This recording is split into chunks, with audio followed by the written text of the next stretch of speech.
Okay, तो कैसे है सब?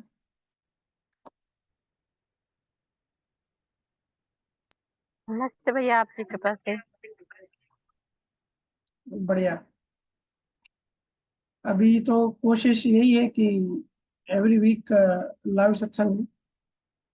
अगर मतलब कहीं बाहर नहीं है तो लाइव सत्संग ही हो ज्यादा से ज्यादा।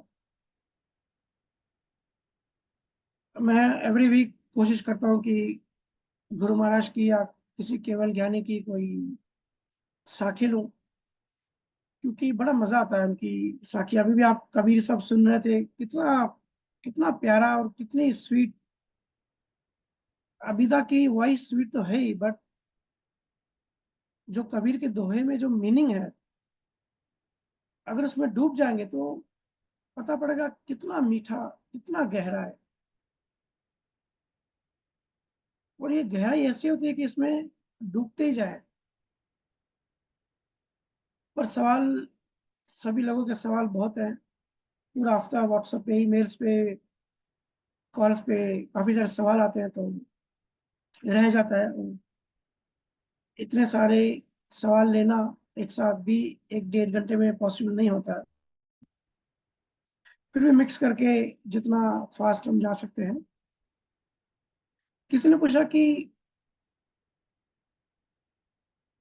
कबीर साहब जो थे, हर सब्जेक्ट पे इतना गहरा बोले, इतना अच्छा बोले, क्या वो भी राम नाम सिमरन करते थे या भक्ति मार्ग में थे? देखिए, कबीर साहब की तो बात हमेशा निकलती है। भक्ति मार्ग में अगर आप हिस्ट्री पढ़ेंगे तो आज जुगात से भक्ति मार्ग है। जब राम थे, राम के गुरु वशिष्ठ थे। वशिष्ठ भी भक्ति मार्ग में थे, वो राम भी ज्ञानी थे। फिर भी अपने गुरु से उन्होंने गुरु किया, गुरु से सिमरन का मार्ग लिया, सूक्ष्म वेद लिया, जैसे गुरु महाराज कहते हैं। और ये परंपरा चलती आ रही है। पर जैसे इंडिया में हमको पता है बहुत सारे अटैक्स हुए, फिर लुप्त हो गई भक्ति। फिर कुछ गहरे संत आए, हीनयान महामार्ग के भक्ति मार्ग में। फिर 500 700 साल पहले क्रांति हुई, उसमें से एक कबीर साहब भी थे। आज ही ग्रुप में किसी ने एक बहुत ही प्यारा दोहा डाला: कोई मारे तीर तोप से, आवे 10 20 घाव, कबीर मारे शब्द से, करे मंडी ऊपर पाओ। देखो, हमने सबने पढ़ लिया और जो उसके नीचे मीनिंग थी वो तो ठीक है, थोड़ी थोड़ी इनकरेक्ट थी। पर जिसकी जितनी चेतना की लेवल होती है, वो उतनी ही मीनिंग समझ पाता है। कोई मारे तीर तोप से, कबीर साहब कहते हैं कि कोई तीर से मारता है, कोई तोप से मारता है, अब 10 20 घाव। उससे क्या होता है? 10 20 घाव लगते हैं, मतलब जो फिजिकल हार्म होता है। कबीर मारे शब्द से। आपने पूछा है कि कबीर साहब भी केवल ज्ञानी थे। बिल्कुल केवल ज्ञानी थे। भक्ति मार्ग के जितने भी श्रेष्ठ ज्ञानी हुए उनमें से एक थे कबीर साहब। लेकिन कबीर साहब कहते हैं कबीर मारे शब्द से, करे मुंडी ऊपर पांव। कहते हैं कि कबीर जो है वो शब्द से मारते हैं। कोई तोप से मारता है, कोई तीर से मारता है। कबीर जो है खुद के लिए कहते हैं। देखो, संत जो है ना, मोस्टली लोग थर्ड थर्ड पार्टी भाषा करते हैं, बात करते हैं, क्योंकि वो आत्मा में होते हैं। किसी उसी ने आगे ये भी पूछा है कि कबीर साहब को आत्मज्ञान था, उनके साखियों में कहीं आत्मज्ञान का जिक्र नहीं है। मैंने कई संतों को कई बार कहा है कि आत्मज्ञान के ऊपर केवल ज्ञानी होता है, और केवल ज्ञानी जो सतगुरु होता है। आत्मज्ञानी जो होता है, जिसे राम थे, कृष्ण थे, वो सिर्फ अपना कल्याण कर सकते हैं, दूसरों में निमित्त नहीं बन सकते। लेकिन जो केवल ज्ञानी होते हैं, जो सतगुरु जिसको कहते हैं, वो ना सिर्फ खुद का भी निवारण करते हैं, दूसरों के निमित्त भी बनते हैं। और ऐसे संतों के पास कोई दूसरा कोई पावर नहीं होता, ना कोई हथियार होता है, ना कोई पैसा होता है, ना कोई गवर्नमेंट या कोई आर्मी की कोई सत्ता होती है। संतों के पास एक ही पावर होता है, शब्द बाण। कबीर मारे शब्द से। कबीर कहते हैं कि जब मैं शब्द से मारता हूं, मेरे पास शब्द ही है, उसके अलावा कुछ नहीं है, लेकिन उसका असर ऐसे होता है कि पांव ऊपर हो जाते हैं और जो मुंह है वो नीचे हो जाता है। कहने का मतलब, जो सोया हुआ, जो बेहोश इंसान है, वो नींद से जग जाता है। सारे संतों के पास शब्द ज्ञान होता है। शब्दों के, सुखराज महाराज ने भी एक जगह कहा है विठल राव के संवाद में, कि शब्द बाण में चलाता रहता हूं और बुद्ध बुद्ध प्रेम जागृत होता है। ऐसे ऐसे मैं तीर चलाता रहता हूं कि सुनने वाला, क्योंकि सुनने वाला बेहोश है, संसारी है, संसार की वृत्तियां पड़ी है उसके अंदर, संसार से प्रेमी है, संसार के नशे में है। नशे से जगाने के लिए बार बार तीर मारना पड़ता है। संत का सिर्फ एक वाणी होती है, वही उसकी पावर होती है, वही सत्ता होता है, वही उनका ज्ञान होता है, और उसी से वो सोए हुए को जगाते हैं। जैसे पिछले वीक भी हमने चर्चा करी कि गुरु की वाणी सबके लिए इक्वल होती है। सबकी गुरु की वाणी बारिश के पानी की तरह होती है। पूरे धरती पे पानी एक सरीका गिरता है, लेकिन अगर कोई पहाड़ है, टीला है, तो पानी वहां से बह जाएगा, पानी रुकेगा नहीं। अगर गड्ढे हैं, गड्ढे खाली हैं, तो गड्ढे भर जाएंगे। गुरुओं को ज्ञान की यही कला होती है। कबीर साहब ने आत्म ज्ञान, मूर्ति पूजा, जितने भी लेवल के ज्ञान है, केवल ज्ञान, सतगुरु ज्ञान, परमात्मा, psychology, physics, quantum physics, chemistry, एक भी ऐसा सब्जेक्ट नहीं जिस पे बात नहीं करी है। और थे वो अनपढ़, लेकिन हर केवल ज्ञानी अपने आप में वैज्ञानिक होता है। तो मैं आपको सजेशन दूंगा कि आप बीजक ग्रंथ कबीर का अगर समय मिले तो वो आप पढ़ें, तो समझ में आएगा। और कबीर साहब ने एक जगह कहा है, पाथर पूजे हरि मिले तो मैं पूजू पहाड़। उस समय क्या था, वेद वेद और उपनिषद बड़े चलन में थे। देखो, हर चीज का अपना एक यूज होता है, हर चीज का अपना एक रोल होता है, और लिमिटेड रोल होता है। किसी न किसी तरीके से हमारा उद्देश्य मुक्ति होता है। कोई भी चीज हमको मुक्ति के मार्ग पे आगे बढ़ाने के लिए अगर सहायक बनती है, तो वो मार्ग उपयोगी है। तो उस समय लोगों के, जीवों के मन बड़े सरल थे, इतना विज्ञान ग्रो नहीं था। तो सरल भाषा में समझाने के लिए, मुक्ति में मार्ग में आगे बढ़ने के लिए मूर्ति पूजा का बहुत चलन था। लेकिन कोई भी प्रथा चलते चलते जब सतगुरु चले जाते हैं, तब जड़ हो जाती है, तब पाखंड बन जाता है। फिर मूर्ति पूजा के नाम से पाखंड होने लगे और वहीं रुक गए। मूर्ति पूजा से शुरुआत करनी है, लेकिन वहीं रुक नहीं जाना है, आगे बढ़ते जाना है। मूर्ति होती क्या है, ध्यान से समझो।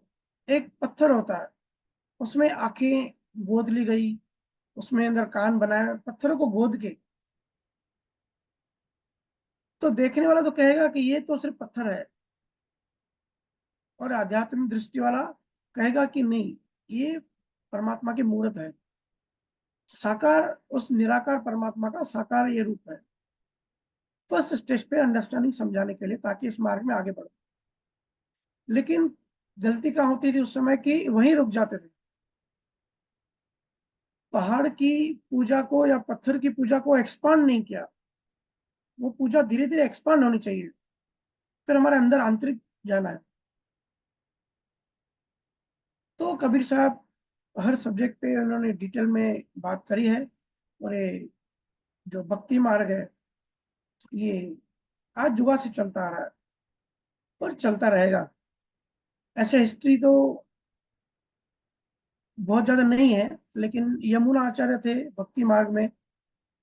शंकराचार्य की जो ज्ञान विधि चली, जो विशिष्ट वेदांत अद्वैत ज्ञान दिया गया, फिर यमुनाचार्य हुए, उनके शिष्य हुए रामानुज, जिसने शंकराचार्य के जो अद्वैत ज्ञान था उसको थोड़ा एडिट करके विशिष्ट अद्वैत ज्ञान बनाया, कि भक्ति मार्ग, प्रेम मार्ग, समर्पण और जो शुक्रांग मार्ग में सूक्ष्म भेद बताया, वो सूक्ष्म भेद रामानुज ने फिर उनके शिष्य रामानंद को दिया। और रामानंद जी जो थे, ये भक्ति साउथ में थी, साउथ से फिर नॉर्थ इंडिया, वाराणसी में ये भक्ति आई। फिर रामानंद जी ने शब्द दिया कबीर साहब को, और कबीर साहब के बहुत प्यारे प्यारे दोहे हैं। मैं सबको कहता हूँ कि जब भी फ्री रहे, आजकल तो मोबाइल स्मार्टफोन सबके पास है, रेलवे स्टेशन पे कहीं भी अगर फ्री है, तो फोकट की गॉसिपबाजी, फोकट की तीसरे की बुराई करने से अच्छा है गूगल खोल के कबीर साहब का या गुरु महाराज का दोहे पढ़ो, साखियां पढ़ो,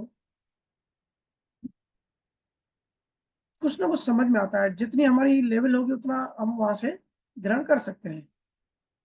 और कितनी सरल भाषा है। भक्ति दुहिली राम की, नहीं कायर का काम, निष्प्रही निराधार को, आठ पैर संग्राम। कबीर साहब कहते हैं जो निराधार है, निष्प्रही है, वो आठों पहर मतलब 24 घंटे वो स्ट्रगल ही करता है, संग्राम ही है। भक्ति उस राम की दुल्हनिया है, ये जो आत्मा है उस परमात्मा की दुल्हनिया है। और ये किसी कायर का काम नहीं है। देखो, कायर का काम इसलिए नहीं है कि कोई, आप सबको भी अनुभव, जब भी कोई भक्ति मार्ग में उतरता है तो बर्निंग लव चाहिए होता है, और वो प्रेम जिसको हम नॉर्मल संसारी भाषा में मैच्योर कहते हैं, आम इंसान कहते हैं, वो उस प्रेम को समझ नहीं सकता और ना ही अनुभव कर सकता है। वो हमेशा भक्त को पागल कहता है, तो फिर तकलीफ भी देना चालू कर देता है। मीरा की हम सबको स्टोरी पता है। तो ये संतों ने कहा, ये जो भक्ति मार्ग है ये पागलों का ही मार्ग है। संसारी जो अहंकारी होता है, जो जिसको खुद को नॉर्मल कहता है, जो नास्तिक टाइप के जो बंदे होते हैं, वो कहते हैं कि इन सब में कुछ रखा नहीं है, धंधा करो, पैसा कमाओ, उसी को फोकस करो। ज्ञान तो जब रिटायर होंगे उसके बाद ज्ञान लेना ही है। तो अलग अलग परिभाषाएं हैं। जहां भक्ति तहां बेस नाही, वर्ण आश्रम तहां नहीं, नाम भक्ति जो प्रेम सो, जो दुर्लभ जग माही। देखो कबीर साहब कितनी बड़ी बात कह रहे हैं कि नाम भक्ति और जो प्रेम से नाम भक्ति होती है, जो दुर्लभ जुग माही। ये जो भक्ति है ये जग में दुर्लभ है, रेयर है। और जो चीज रेयर होती है, दुर्लभ होती है, बड़ी महंगी होती है। तो आज हम जितने भी भक्ति मार्ग में हैं, बड़े दुर्लभ, बड़े अनमोल, एक हीरे की तरह है। जैसे कोयले के खान में कोयले तो बहुत सारे होते हैं, लेकिन कुछ चुनिंदा हीरे, उसमें से लाखों साल के जो केमिकल प्रोसेस, कोई केमिकल रिएक्शन होता है कोयले के अंदर, जो जब कार्बन मोनोऑक्साइड रिलीज होता है, कोयले से ही हीरा बनता है। लेकिन बहुत रेयर, कुछ चुनिंदा ही कोयले हीरे बनते हैं, तो बड़े दुर्लभ होते हैं। राम बुलावा भेजिए, दिया कबीरा रोए, जो सुख साधु संग में, सो वैंकुट न है। कबीर के एक एक आप दोहे को देखो, नॉर्मल प्रैक्टिकली आपका भी ये चीज आजमाना। ऐसा नहीं कि कबीर साहब ने कहा या मैं कह रहा हूँ। तो भी आप बहुत चिंता में हो, बहुत प्रेशर है, तनाव है, पूरा मूड ऑफ है, अपसेट है, अंदर से मजा नहीं आ रहा, किसी भी संत से आप जाओ, वो ज्ञान की, परमात्मा की, प्रेम की, भक्ति की चर्चा करो। देखो संसार भूल जाएगा, बिल्कुल वो जो मनोदशा थी ना, चिंताग्रस्त थे, वो डाइवर्ट हो जाएगी। इसलिए प्रेम भक्ति, जैसे हम प्रेम में डूबते हैं, जैसे हम ध्यान और ज्ञान के मार्ग में डीपली गहरा जाते हैं, सहज ही हमको जैसे जैसे आवरण टूटते जाते हैं, जैसे सहज ही हमको ज्ञान अंदर से प्रकट होता जाता है। क्योंकि आत्मा जो है वो ज्ञान स्वरूप है ही। आत्मज्ञान का मतलब क्या है? आत्मा कोई शब्द थोड़ी है, तो शब्दों के जाल में फंसे हुए हैं कि आत्मज्ञान आत्मज्ञान। आत्मज्ञान कोई मटेरियलिस्टिक चीज नहीं है, कोई ऑब्जेक्टिव चीज नहीं है, सब्जेक्टिव चीज है। टू अंडरस्टैंड, अनुभव करना। जैसे हम हमेशा कहते हैं कि कर्ता भाव में नहीं जाना है, तो जो किताबी ज्ञान होता है, किताबी आत्मज्ञान होता है, वो कहेगा और सुनेगा कि कर्ता भाव में मत रहो। कहने वाला पढ़ के, यूट्यूब से सुन के कहेगा कर्ता भाव में मत रहो, और सुनने वाला सुन लेगा कि कर्ता भाव नहीं करना है। तो सुनने वाला जब ये विचार करेगा कि अरे वाह, मैंने तो कर्ता भाव नहीं किया, तो वो भी कर्ता भाव, वो भी कर्ता भाव है। तो ये सुनने, बोलने, चिंतन करना, करण या बोलने सुनने की बात नहीं है। जब आत्मज्ञान में होते हैं, जब प्रेमा भक्ति में होते हैं, जब समर्पण हो जाता है, तब सहज ही कर्ता भाव नहीं आता, तब सहज ही पता पड़ जाता है। जैसे बैंक में कैशियर होता है, लाखों करोड़ों कैश काउंट करता है, लेकिन वो कभी उसमें मालिक नहीं बनता, कभी कर्ता भाव उसके अंदर नहीं आता, क्योंकि ये डीप, गहरी अंडरस्टैंडिंग उसके अंदर होती है कि ये मेरे नहीं है, दूसरों के हैं। मैं मालिक नहीं हूं, मैं ये कैश गिन रहा हूं। तो जब कोई, जिसका जब अहंकार, समर्पण अहंकार को जब काटने शुरू करता है, तब सहज ही ये अंदर स्फूर्त होता है कि ये सब मेरा नहीं है, सब उसका है। कर्ता भाव सहज निकल जाता है।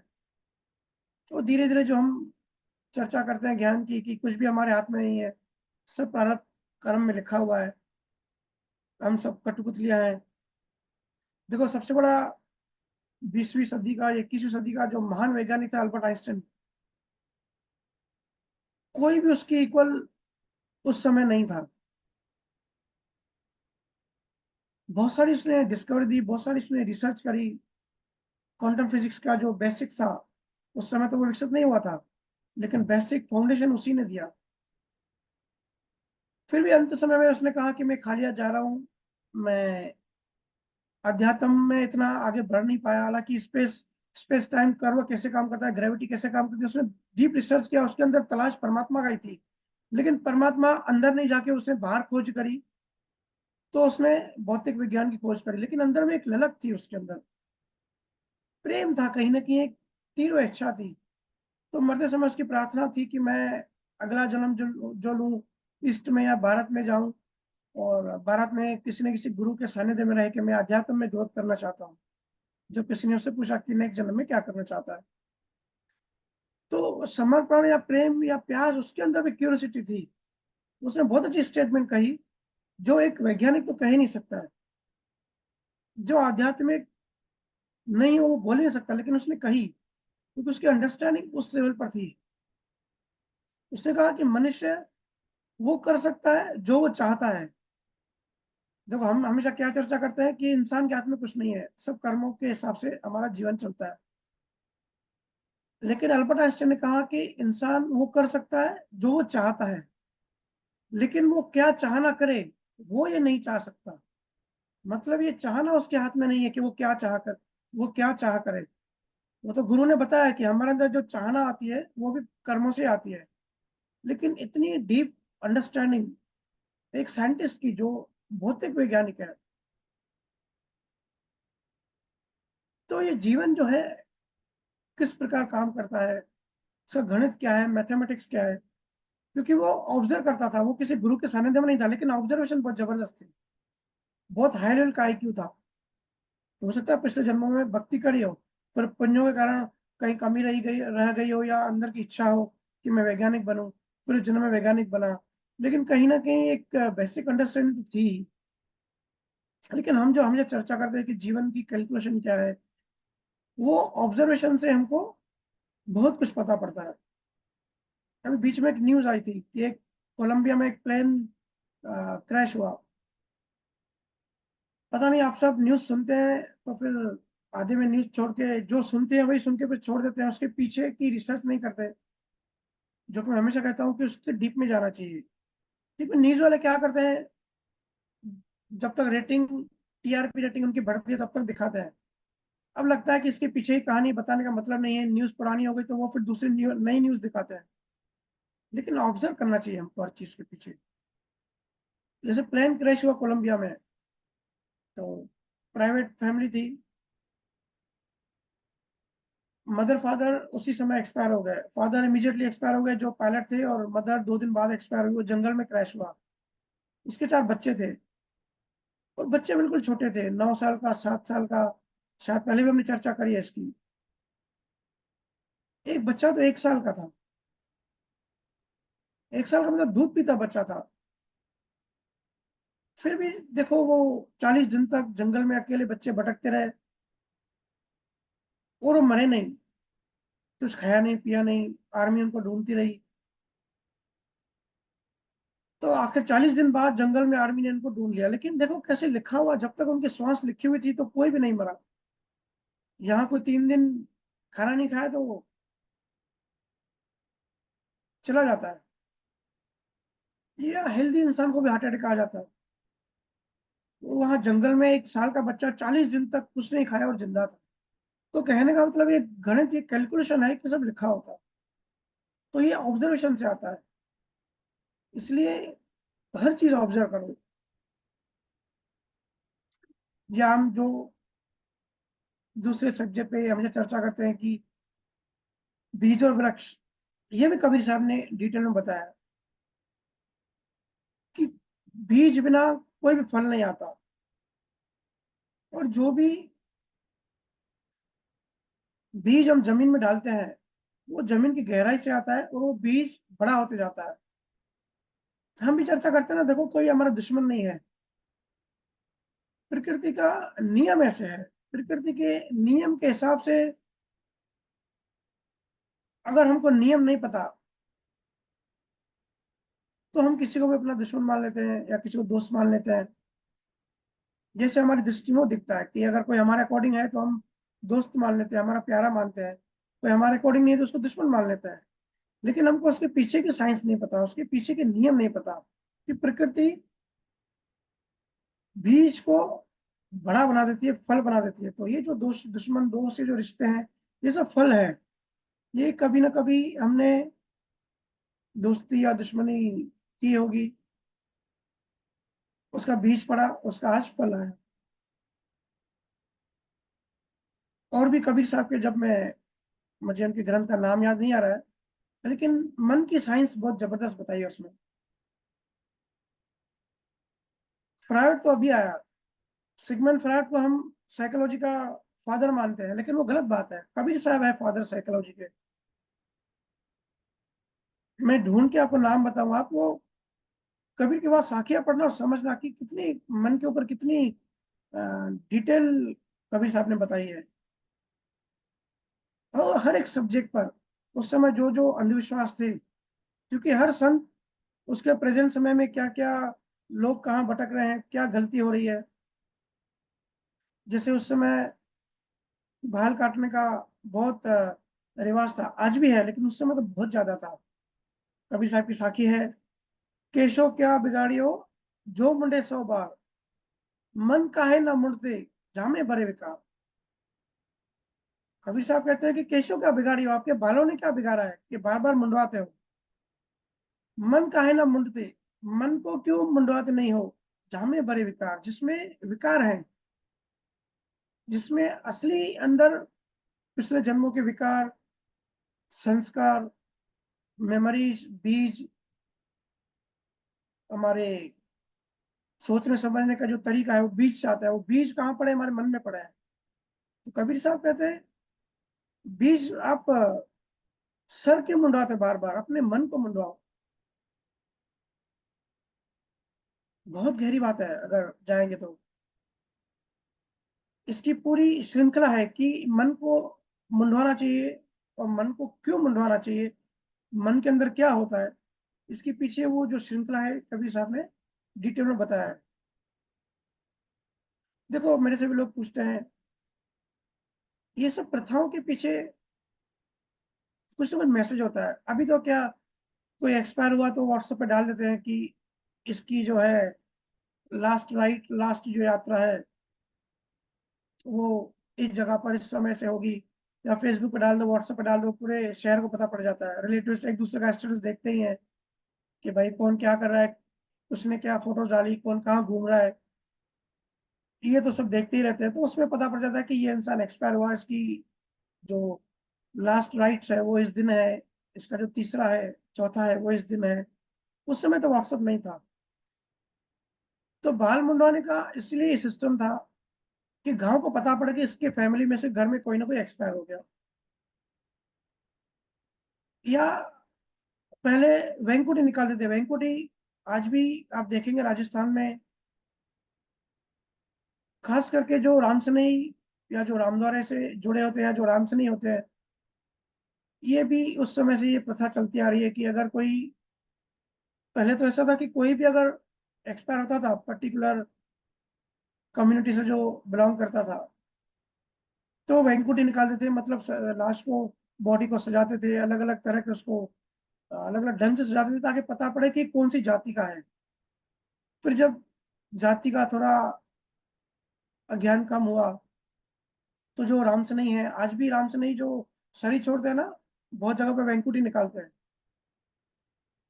तो पहले ये था कि वेंकुटी निकालने का मैसेज ये था कि ये जो था ये रामसनई था, मतलब राम का, रामसनई मतलब राम का स्नेही, मतलब ये सुमिरन मार्ग में था, ये भक्ति मार्ग में था, ये प्रेम मार्ग में था। इसने ज्ञान पाया, इसका दशम द्वार खुल गया, और ये अपनी यात्रा, ये जीवात्मा यात्रा करके मोक्ष में चली गई। तो उस समय व्हाट्सएप था नहीं, कि किसी भी जात का नहीं है, क्योंकि जो स्वरूप में चला जाता है, जो आत्मा हो जाता है, जो जीवात्मा से स्वरूप में चला जाता है, जीवात्मा से आत्मा बन जाता है, उसकी कोई जाति नहीं होती, जाति पाति धर्म, वो सिर्फ आत्मा होता है। तो वो दर्शाने के लिए, वो दिखाने के लिए वेंकुटी निकालते थे। लेकिन आज मुझे लगता है इसकी जरूरत नहीं है, क्योंकि आज सबको पता ही होता है, क्योंकि सोशल मीडिया है। वो जो मैसेज पहले दिया जाता था, उस तरह से मैसेज देने की आज जरूरत नहीं है। लेकिन ये जीवन के कुछ नियम है जो समय के साथ बदलते हैं। समय मतलब क्या, काल। हम कहते हैं ना कि काल खाते जाता है, तो समय हमेशा बदलता रहता है। और समय के अकॉर्डिंग जो चीज जरूरी है, जिससे समय बचे, जिससे थोड़ी व्यवस्था कम हो, जिससे हमारी उलझने थोड़ी कम हो, वो काम करना चाहिए। देखो, जिंदगी कभी परफेक्ट होती नहीं किसी की भी, बट धीरे धीरे हमको बेटर बनाना पड़ता है। बनाने का मौका हर किसी के पास होता है, लेकिन बेटर कैसे बना सकते हैं? ज्ञान से। ज्ञान में जितनी वृद्धि होगी, उतनी हम इन सारी उलझनों से, जो भी अज्ञान है, जो भी प्रथाएं हैं, जो भी हमारे समझ में, हमारे समाज में कुवृत्तियां हैं, जिससे हमारी उलझन बढ़ती है, हमारा समय खराब होता है, उससे हम मुक्त होते जाते हैं। और भजन सिमरन ध्यान का उन्होंने आगे पूछा है कि कबीर साहब भी इसी भक्ति में थे। बिल्कुल थे। जितने भी केवल ज्ञानियों ने, जितने भी केवल ज्ञानी हैं, सभी केवल ज्ञानियों ने सिमरन मार्ग बताया है, सबसे श्रेष्ठ मार्ग बताया है, अल्टीमेट मार्ग बताया है। देखिए, हमने थोड़ा साइंटिफिकली, थोड़ा प्रैक्टिकली सोचा करो। हमेशा हम कहते हैं कि ये जो बायोलॉजिकल शरीर है, इसकी, इससे जो भी हम करेंगे वो सब कर्म कर्म आधारित है। ठीक है। और जब भी हम मोक्ष की बात करते हैं, मुक्ति की बात करते हैं, एक बात हमेशा आती है, तरंगे, वाइब्रेशन या सूक्ष्म जगत। तो ये जो हमारे जितने भी नियम है, जितने भी भौतिक विज्ञान के जो नियम है, ये तो जो भौतिक जगत है, फिजिकल मैटर की जो दुनिया है, उसके नियम है। लेकिन ये बहुत छोटा है। आज साइंस भी मानती है, डार्क एनर्जी, डार्क मैटर, वो कह रहे हैं कि ब्रह्मांड में 95% डार्क मैटर है, मतलब सूक्ष्म ऊर्जा, सूक्ष्म दुनिया है, जिसको केवल ज्ञानी सूक्ष्म दुनिया कहते हैं, उसी को वो क्वांटम फिजिक्स कहते हैं। तो अगर मुक्त पाना है, किसी को मोक्ष पाना है, मुक्ति के मार्ग में आगे बढ़ना है, तो सूक्ष्म जगत से कनेक्ट होना पड़ेगा, सूक्ष्म जगत का विज्ञान समझना पड़ेगा, सूक्ष्म जगत के नियम समझने पड़ेंगे, क्योंकि हम जब जब भी हम कर्मों की बात करते हैं, कर्मों की सभी बात करते हैं, तो कर्म क्या है? कर्म भी सूक्ष्म है ना। जब हम किसी से नफरत करते हैं, किसी से जलन करते हैं, हमारे अंदर जलन का भाव होता है, उस समय क्या हो रहा है? सूक्ष्म जगत, क्योंकि हमारा फिजिकल शरीर में तो कुछ होता नहीं है, हमारे मन के डीप लेयर में, सूक्ष्म जगत में कुछ हरकत होती है, कुछ ऊर्जा क्रिएट होती है, परमाणु अट्रैक्ट होते हैं, उसमें सूक्ष्म ऊर्जा से होती है, स्टोर होती है। तो कर्म भी सूक्ष्म होते हैं जो सूक्ष्म जगत में बनते हैं। तो उसको डिलीट कैसे करना है, सूक्ष्म जगत को कैसे क्रॉस करना है, ये पहले हमने चर्चा करी है। जब वो सूक्ष्म तरंग है, तो हम फिजिकली कितनी भी बातें करें, लॉजिकल बातें करें, क्योंकि बुद्धि की भी एक सीमित रीच है, लॉजिक की भी एक लिमिटेड रीच है, लॉजिक सब कुछ नहीं समझ सकता। लॉजिक क्या करता है? इन अवेलेबल इंफॉर्मेशन पे काम करता है। हम जो 5 इंद्रियों से इंफॉर्मेशन कलेक्ट करते हैं, वो लॉजिक जितना हम देख सकते हैं, जितना जितना हम सोच सकते हैं, या मैक्सिमम जो इंफ्रारेड या गामा रेज होती हैं, हाई फ्रीक्वेंसी रेडिएशन, वो मशीन से हम समझ सकते हैं। तो लॉजिक उतना ही सोच सकता है जितना उसको इंफॉर्मेशन जा सकती है, लेकिन सूक्ष्म जगत की अभी भी ऐसी कोई भी साइंस ने मशीन नहीं बनाई जो सूक्ष्म जगत को कनेक्ट कर पाए, सूक्ष्म जगत को भेद कर पाए और सूक्ष्म जगत में जाके जीत पाए। हम सब बंधे हुए हैं। बंधन क्या है? बंधन कोई शरीर से बंधा हुआ थोड़ी है। लोग घूमते फिरते हैं, मजा करते हैं, वो कहते हैं कि भैया आप तो कहते हैं हम बंधे हुए हैं, लेकिन हम तो प्लेन में, हेलीकॉप्टर में घूम रहे हैं, हम कहाँ बंधे हुए हैं? सूक्ष्म जगत बंधा हुआ है, आपका सूक्ष्म मन बंधा हुआ है। तो सूक्ष्म जगत का विज्ञान समझना जरूरी है। उसको सिर्फ समझ से काम नहीं चलेगा, उसको भेदना कैसे है, उसके लिए ऐसे विधि, ऐसे रीति चाहिए जो सूक्ष्म जगत को भेद पाए। आप जो भजन सिमरन करते हो ना, वो क्या करता है? वो सूक्ष्म जगत में आपको कनेक्ट करता है। आप सबको अनुभव है।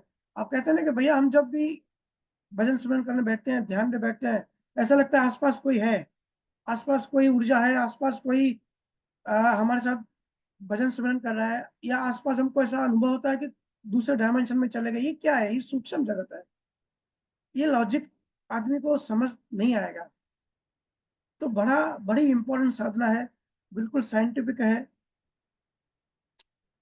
अगर कोई कहता है कि इसकी जरूरत नहीं है, तो उसका इतना ही कहा जाएगा। कोई अगर कहता है कि ध्यान की जरूरत नहीं है, तो इतना ही कहा जाएगा कि उसको ज्ञान लिमिटेड है, उसको उस चीज का नॉलेज नहीं है। क्योंकि जिसको जितना ज्ञान होता है वो उतनी बात करता है। लोग कृष्ण गीता ही बात करते हैं कि भाई कृष्ण ने कहा है साक्षी मार्ग में रहो, कृष्ण ने कहा है साक्षी मार्ग में रहो। वो बात थी 3000 साल पहले की, नंबर 1। नंबर 2, अगर कोई गीता ध्यान से पढ़ेगा ना, तो 8वें श्लोक में, 8वें अध्याय में 10वें श्लोक में कृष्णा ने कहा है, जो जीवात्मा, जो जीव त्रिकुटी पे ध्यान देके सिमरन करता है, हालांकि उसने अपनी भाषा में कहा है, हम तो सिमरन करते हैं, कहते हैं।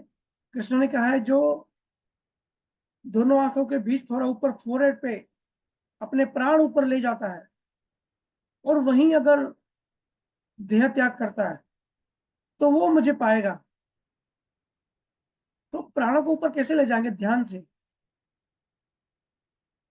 मैं बार बार कहता हूं, जितने भी ज्ञानी हुए, जितने भी केवल ज्ञानी हुए, ना सिर्फ इंडिया में, ना सिर्फ ईस्ट में, ना सिर्फ चाइना में, जापान में, कोरिया में, पूरी दुनिया में, उनकी भाषा भले अलग अलग हो, जिनको सूक्ष्म, केवल ज्ञानी का मतलब जिनको सूक्ष्म भेद पता है। जब जब हम नियक्षर की बात करते हैं, जब हम नाम की बात करते हैं ना, तो हम तो कहते हैं नाम, नानक नाम जहाज है, चढ़े से उतरे पार। नाम क्या है? नाम भी एक ऊर्जा है सूक्ष्म जगत की, जो भावन अक्षर में नहीं आता, जिसके बारे में बात नहीं कर सकते। ऐसा नहीं है कि ये सिर्फ हिंदुस्तान में या हमारे ईस्टर्न भारत में ही है, पूरी दुनिया में जिनको नाम का ज्ञान है, तो उसको कहा जाएगा वो केवल ज्ञानी है। तो जितने भी केवल ज्ञानी हुए, या कृष्णा ने भी यही बात कही है। कबीर साहब ने कहा सब सियाने एक मत।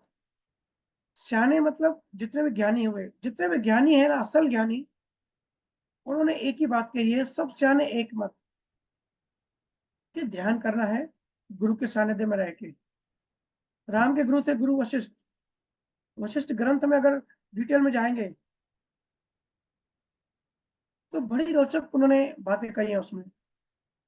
फिर कभी समय मिलेंगे तो हम उसमें डिटेल में जाएंगे कि वशिष्ठ ने राम को क्या समझाया है। लेकिन एक बात हमको समझनी है, आज कलयुग में हम सबकी एज बहुत कम है, हम सबका मिशन है, हम सब अंदर में अपूर्ण है, हम सब प्यासे हैं, अधूरे हैं, हम सब भटक रहे हैं अपनी अपूर्णता को पूर्ण करने के लिए। हम प्यासे हैं, पानी की तलाश में भटक रहे हैं, बट वो प्यास हमको लगता है धंधा बढ़ाने से होगी, दूसरे कामों में होगी। तो हमारी जो ऊर्जा ढूंढने में लगनी चाहिए वो फिर डाइवर्ट होके संसारी डायरेक्शन में आगे बढ़ती रहती है। कहने का मतलब, आवाज आ रही है मुझे लगता है। हेलो, जी भैया आ रही है आवाज। आ रहे हैं? जी जी। डिस्टर्ब बता रहा है। तो कहने का मतलब, हम सब एक मिशन पर है, चाहे पता हो चाहे ना हो। मिशन क्या है? अपना हम सबका जो अधूरापन है, उस अधूरेपन को पूर्ण करने में हम सब लगे हुए हैं। लेकिन सही डायरेक्शन नहीं मिलने से, सही नॉलेज, सही ज्ञान, राइट पाथ नहीं मिलने से, क्योंकि काल का जाल बड़ा खतरनाक है। बड़े बड़े गुरु, बड़े बड़े ज्ञानी उसमें गिर जाते हैं। आप सबको पता ही है। बड़ा अलर्ट, बड़ा सावधान होकर इस मार्ग पे चलना पड़ता है। और पता कैसे पड़े? उन्होंने आगे पूछा कि भैया पता कैसे पड़े? तो पता करने का एक सिंपल सीधा एक मार्ग है कि अगर आप मुक्त अनुभव कर रहे हो, अगर आज आप आनंद में हो, मुक्ति के आनंद में, अगर आपको लग रहा है कि जो झंझट पहले ज्यादा थे, समय के साथ ज्ञान और ध्यान फॉलो करते हमारे कम हो रहे हैं, तो हम राइट पाथ में है, राइट डायरेक्शन में हम। और ना सिर्फ राइट डायरेक्शन में है, बल्कि हमारी गाड़ी आगे भी बढ़ रही है। बहुत बार ऐसे होता है कि मार्ग ही गलत होता है, तो आप कितना भी चलो, आपको जाना है मुंबई से अहमदाबाद, आप मुंबई से चेन्नई की तरफ जाओ, साउथ में जाओ, तो कभी अहमदाबाद नहीं पहुंचोगे। बड़े कितनी भी स्पीड से आप चलते जाओ, पूरी धरती गोल घुमाओगे। एक तो मार्ग सही होना चाहिए, और दूसरा, अगर आपको मुंबई से अहमदाबाद जाना है तो उस डायरेक्शन में अगर आप गाड़ी आपकी बीच रास्ते पे स्टॉप हो गई, मार्ग सही है लेकिन आपकी गाड़ी स्टॉप हो गई, तो वो वैसे भी काम नहीं चलेगा। एक तो मार्ग सही होना चाहिए, और उस डायरेक्शन में हमारी गाड़ी स्लो स्पीड, अभी हर किसी के अपनी अपनी खुद के इंटरेस्ट, खुद के पुरुषार्थ, खुद की रुचि कितनी है ज्ञान में, उस पर डिपेंड करता है। लेकिन सिम्टम ये आता है कि हम धीरे धीरे आनंद हमारा बढ़ता जाता है, मुक्ति बढ़ती जाती है। एक प्रेम में, भक्ति में जो संसारी हमको परवाह होती है ना, वो परवाह कम होती जाती है। परवाह का मतलब तनाव, तनाव जो हम लेते हैं चीजों का, क्योंकि बार बार सुनते हैं कि सब कर्मों में लिखा हुआ है, हमारे हाथ में कुछ भी नहीं है, हमारे लाइफ में अप डाउन जो भी आते हैं सब लिखा हुआ है। तो जब ये माइंड में, जब हम चिंता मन करते हैं, जब बार बार इसकी थोड़ी सी हैमरिंग होती है, और जब ध्यान में हम गहरा डूबते हैं, तब ये सहज हमारा स्वभाव बन जाता है। तो हमारा आनंद बढ़ते जाता है। ऐसा कोई परफेक्ट आदमी आपको नहीं मिलेगा। वही आज की परफेक्शन है, जो रोज मुक्त होते मुक्ति के मार्ग में आगे बढ़ रहा है, वही आज परफेक्ट है। चाहे कोई कुछ भी कहे, अगर आज आपके मन में शांति है, स्थिरता है, ठहराव है, कोई लालसा वासना, कोई चिंता नहीं है, कुछ नहीं चाहिए, जहां हो जैसे हो सब ठीक है, तो आज आप परफेक्ट हो। परफेक्ट कोई नहीं होता, सिर्फ एक परमात्मा परफेक्ट होता है। परमात्मा का दूसरा नाम ही परफेक्ट होता है। लेकिन बहुत लोग परफेक्ट होने की चाह में, किसने कह लिया कि भाई तू बहुत पतला है या बहुत मोटा है या काला है तो परफेक्ट नहीं है, परफेक्ट होने की चाह में जिंदगी अपनी खराब कर देते हैं, या दूसरों को खुश करने में लगे रहते हैं कि भाई सबको खुश करूं। कोई खुश होता नहीं है, क्योंकि हर कोई भी खुश होता है अपने अपने एजेंडे से। तो कोई भी परफेक्ट नहीं होता। और उन्होंने एक चीज पूछी कि सतगुरु की ऑरा क्या होती है, तो सतगुरु की ऑरा का सिंपल मतलब ये होता है, जैसे हम कभी गर्मी में धूप में खड़े हैं और एकदम से कोई पेड़ दिख जाए और पेड़ की छांव में चले जाए, कैसे महसूस होता है? या बहुत टेम्परेचर हाई है गर्मी में और कहीं एसी एसी वातावरण, एसी में जाके बैठ जाए, किसी रूम में जाए वहां एसी लगी हो, ठंडक मिलेगी ना। ऐसे ही जब भी गुरु के करीब, गुरु के ज्ञान के क्लोज आते हैं, तो वैसी ठंडक हमको मिलने लगती है। तो कहा जाके कि गुरु के ऑरा में है। उस दिन एक आदमी से मेरी चर्चा हो रही थी, काफी गहरी चर्चा करी कि किराने की दुकान थी उसकी। तो बोले भैया ना चाहते हुए भी कभी कभी तो थोड़ा मिक्सचर थोड़ा करना पड़ता है, थोड़ी इधर उधर सेटिंग करनी पड़ती है।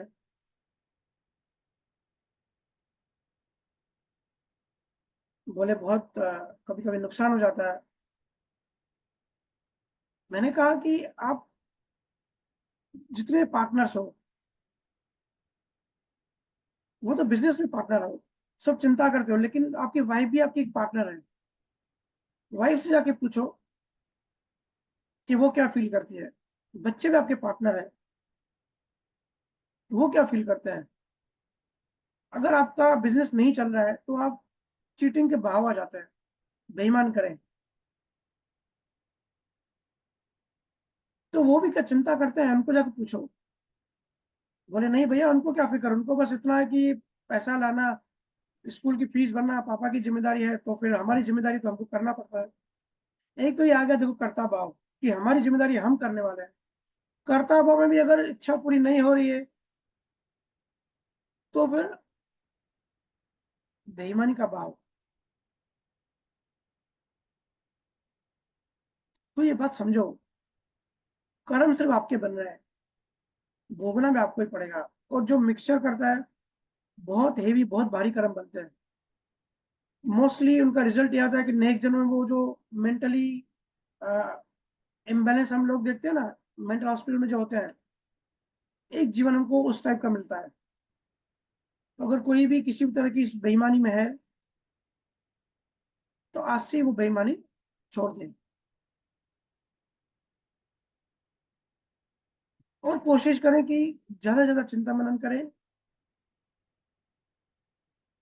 कुछ लोग हैं जो ज्ञान की वैल्यू करते हैं, कुछ लोग ज्ञान की वैल्यू सेकेंडरी करते हैं, पहले प्रायोरिटी संसार को देते हैं। ये जब मैं सुनता हूं तो मुझे ऐसे फील होता है कि एक बंदर को आप 1 लाख रुपया दो और 12 केले दे दो, तो बंदर को 1 लाख रुपए की वैल्यू नहीं पता, इसके लिए वो 1 लाख रुपया फेंक देगा और 12 केले ले लेगा, क्योंकि उसको डायरेक्ट बेनिफिट दिखेगा केलों में। तो बंदर क्या समझदार नहीं है, समझदार इंसान 1 लाख में कितने केले आ जाएंगे। तो हम में अगर ऐसा कोई है जो अध्यात्म को सेकंड या थर्ड प्रायोरिटी देता है, जीवन की जो उच्चतम श्रेणी है। बहुत लोग कहते हैं कि भैया भजन सिमरन आज नहीं कर पाए, क्यों नहीं कर पाए? दुकान पे कस्टमर बैठा हुआ था, कॉल्स आ रहे थे, तो भाग गए। अरे भाई कस्टमर आधा घंटा वेट नहीं कर सकता। कस्टमर वेट कर सकता है, बात वो नहीं है, बात आपकी चाहना की है। आप ऐसे बहाना ही ढूंढते हो, आपका मन ऐसे बहाने ढूंढता है कि ऐसा कोई रीजन आए कि खुद के वो बहाने बताऊं, भागने का, स्किप करने का, ध्यान से ज्ञान से दूर भागने का, संसार में डूबने का कोई बहाना मिल जाए। ऐसा तो लगता है कि भाई हम सब बड़े आध्यात्मिक है, लेकिन जैसे ही कोई छोटा बहाना मिल जाएगा तो हम भजन सिमरन छोड़ देंगे। तो ये खुद का, ये आपके मन ने आपको धोखा दे दिया, मन ने आपको उठाया, छोड़ो भाई चलो। तो मन ने आपको उठाया वो तो चलो आपके संजोग के हिसाब से है, लेकिन उसके अंदर जो आपके जो इंटरेस्ट था कि भाई एकदम से उठ गए कि कॉल आ गया उठो, ये जो बात है ना कि संसार पहली प्रायोरिटी पे है, ज्ञान सेकंड प्रायोरिटी पे है, तो इसमें हमारा ज्ञान में इतनी स्पीड से आगे हम नहीं बढ़ते। फिर जब कोई संसार में उलझने आती है तो हमारा ज्ञान प्रकट नहीं होता, तब हम अंधेरे में होते हैं, अनकॉन्शियस से हमारे, क्योंकि हमारे मन की सफाई नहीं होती। तो अनकॉन्शियस से जो उल्टे सीधे थॉट्स है, जो अंदर जो तेज है, जो गुस्सा है, जो नफरत है, जो जलन है, जो अंदर विकार भरे हुए हैं, वो सब सरफेस पे आते हैं, हमारे कॉन्शियस हमारे माइंड में आते हैं। तो क्योंकि हम ज्ञान में इतने आगे नहीं है, तो वो हमारे हमारे ऊपर हावी हो जाते हैं, हमारे ऊपर कंट्रोल करने लगते हैं। फिर हम सोचते हैं कि हम इतना ज्ञान सुनते हैं, सत्संग भी सुनते हैं, सब करते हैं, तो फिर ये हमारे ऊपर ये मनोदशा हावी की हो गई, क्योंकि रुचि नहीं है। अध्यात्म इंफॉर्मेशन के हिसाब से तो हमने ले लिया, ज्ञान तो ले लिया, लेकिन जो डीप में जाना है, जिसको मैं बार बार कहता हूँ सूक्ष्म जगत, हम फंसे सूक्ष्म जगत की वजह से हैं। एनर्जी, अल्बर्ट आइंस्टाइन का क्या है formula, E = mc²। Energy convert to matter, और हम सब मैटर की दुनिया में हैं। ऐसे ही रैंडमली कुछ पैदा नहीं हो गया, शून्य से सब पैदा हो गया। लेकिन शून्य भी कहाँ से आया, ये गुरु महाराज ने बड़ी डिटेल में बताया। और हम भी सिर्फ अगर बातें करते हैं, ना सत्संग सुनते हैं, ना ध्यान करते हैं, सिर्फ बातें करते हैं परमात्मा की, आत्मा की, तो सिर्फ बातें बातें रह जाएंगी, क्योंकि सूक्ष्म जगत जगत से कनेक्शन नहीं बनेगा। जहां हमारा बंधन है, जहां हम फंसे हुए हैं, जहां हमारी डोर बंधी हुई है, वहां वो डोर नहीं कटेगी। ठीक है जी। तो भजन सिमरन ध्यान से वो जो ग्रंथियां हैं, जो सूक्ष्म तारे हैं, वो हमारी कटती हैं। और हर सत्संग में हम इसकी चर्चा करते हैं। आप यूट्यूब पे वो सुन सकते हैं। अभी हम अभी लाइव सवाल लेते हैं, अगर किसी का हो तो, क्योंकि सवाल मैं देख रहा हूँ जीवो के बहुत आ रहे हैं। तो मैं सबको रिक्वेस्ट ये करता हूँ कि मुझे पर्सनल में सवाल नहीं भेजें, सब ग्रुप में या तो लाइव सत्संग में सवाल लें, ताकि सबको उसका जो है समाधान मिले। ठीक है, तो अभी सवाल पूछ सकते हैं। जी भैया। साक्षी, आप अपना अनम्यूट करो।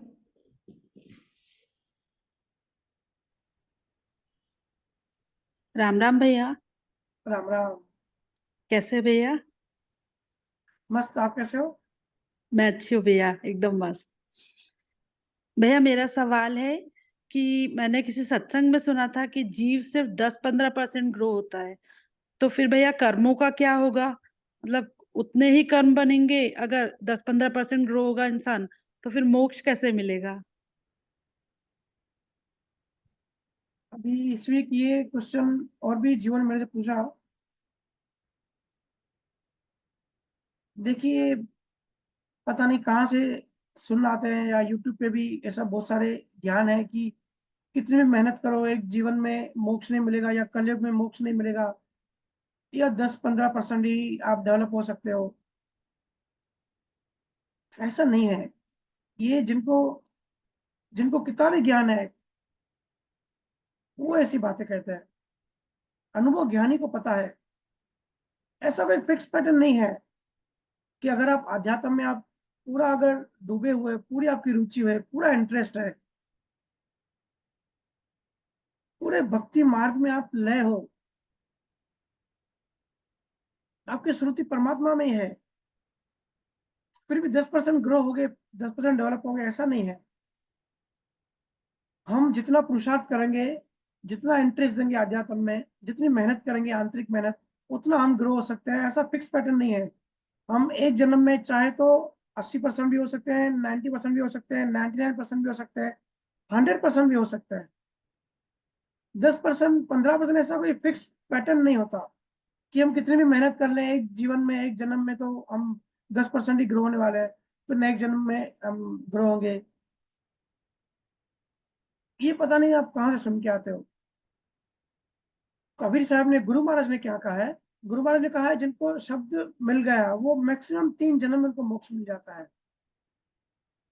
तो अगर कोई एक जन्म में 10% होगा, तो सोचो उसको कितने जन्म लग जाएंगे। थोड़ा लॉजिकल भी आप थोड़ा चिंता मनन किया करें। अगर कोई 10% ग्रो होगा अध्यात्म में, और एक जीवन में, हम सबको पता है क्योंकि हम सब तन्मयकार हैं, तो एक जीवन में कितने सारे कर्म बनते जाते हैं। हर एक सेकंड में आप कर्म बना रहे हो। कर्मों के जब नियम को समझोगे ना, कर्म बनते कैसे हैं। आप मूवी देख रहे हो,